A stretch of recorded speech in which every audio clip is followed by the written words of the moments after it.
Uncertainty. At what points along this journey have you experienced uncertainty? And you both just expressed uncertainty from the very beginning, from the very first conversation. And how does that continue to affect you today? So our situation, because Quentin has a late onset, we kind of are still living in uncertainty. He's 3.5 now and has no symptoms at all. So for us, getting diagnosed at 3.5 weeks old in a facility that was quite transparent that they didn't really have anybody with Quentin's situation. The newborn screening had only been testing for Krabbe when Quentin was diagnosed for like 10 months. So they really hadn't had a lot of referrals from the newborn screening with positive Krabbe babies. Him being late onset is also fairly rare, even amongst the rare, because newborn screening is how we pick up late onset. And so they didn't really have a ton to offer us other than what treatments were available for early onset at that point. So I continued to advocate for myself and figured out what to do next and who to turn to, and started reaching out to support groups to see kind of what was out there for us, who was the experts, where can we turn to. And now, because we are in a pattern of kind of just watching and waiting with Quentin, we continue to live in uncertainty. We don't know when his onset of disease will be. We don't know what his symptom onset will look like.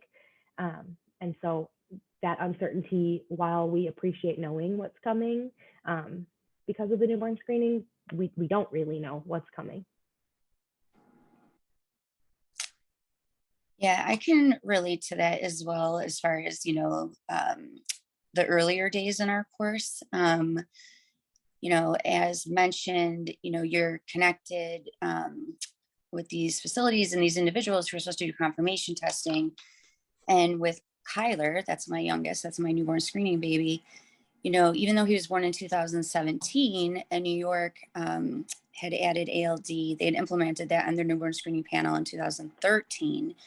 There still just wasn't a ton, because depending on where you were born, you would see someone different in the state. So the physician that we were sent to for confirmation testing, while he had seen a few of these cases, it's not like all the newborn screening babies in New York went to him. So there still was a lot of uncertainty as far as the information we were receiving. As Laura mentioned, I also did a lot of research on my own, did a lot of advocacy, just even right out of the gate in those early days, as far as trying to find out who are the experts in the field for this? Where would you actually go? What is standard of care, if there even is one? It was such a fast learning curve.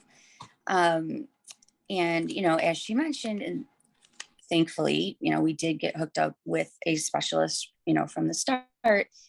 But those early days of living scan to scan to scan, and additionally, my 4-year-old, we had to, make sure he was okay. And it turned out that actually he had the mutation as well. So, we rushed to get an MRI on him, which thankfully initially was okay. But then you go into this holding pattern of scan to scan to scan, which, also as mentioned, newborn screening, it's a great thing that it's being implemented. However, receiving that information it's a lot on a person. It's like you're devastated, but at the same time, you're grateful. There's just so many emotions going on at the exact same time. And you're sort of like spinning, like a top kind of, but then you're also trying to provide the best for your family, whether you have another child or not, but you have a newborn. There's just so much going on at the same time. And there's always lots of uncertainty, because even with the implementation of newborn screening, at least in the ALD world, we were sort of taught because you have this in place, everything is going to be fine. Like, don't worry, don't worry, don't worry. But however, that's not really how life goes. And that's not necessarily a guarantee, in any aspect of life, and medicine is not, excluded from that. So I think the uncertainty continues always. You're doing the best that you can with the information that you have at the time. However, there always is that it tugs at you, always the uncertainty.